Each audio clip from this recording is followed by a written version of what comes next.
Апеляційний суд Києва залишив за ґратами колишнього голову апеляційного суду Автономної Республіки Крим Валерія Чорнобука. Чоловік просив пом'якшити обраний йому раніше запобіжний захід – арешт.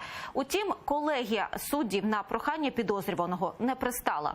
Нагадаю, Валерія Чорнобука затримали у Києві на початку листопада.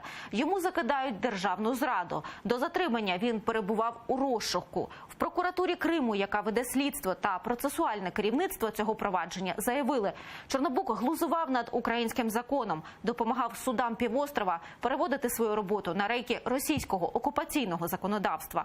Може будь-якої хвилини втекти, а отже повинен чекати суду під арештом. Злочин, у якому підозрюється колишній голова апеляційного суду Автономної Республіки Крим, є особливо тяжким. Покарання передбачається у вигляді позбавлення волі на строк від 12 до 15 років.